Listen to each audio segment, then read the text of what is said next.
السلام عليكم ورحمة الله وبركاته. كن كتا لما فادا في الدبي وجينغوتشو كيتما استوديو يا من ليجرا هنقد أمتن هردفان أفرك تولي يام سكين كبجني فوقي سني فلتوما بقى نجا هندفتن سني جتشم برباط تولي سني اللي بقى نجا نويدا قافتش أكنا جرا قاف رسول هجرة بهن واهل لإساني إنيو ترنم رسول وجين قاف سنجر واهل واحد رسول قاف هجرة رسول وجين به أبي بكر ده warroonni zakaa akka fudhatan rabbiin hayyameef nama meeqa?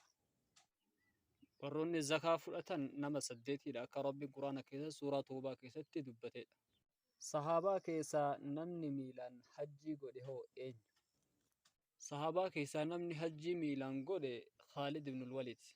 Sahaabaa keessaa namni malaayikaan irraa qaanfattu yookaan irraa saalfattu eenyu?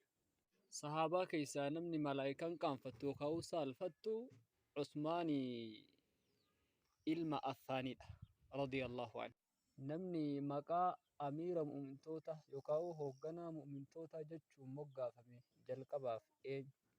Namni maqaa hoogganaa mu'mintoota jechuun moggaafame Umar ibn al-Khattab.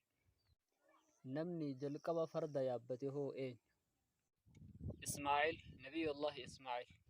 Gandi makkaa cabee kan harka rasuulaa gale yookaan fathiin kan argame amata meeqatti hijiraa irra?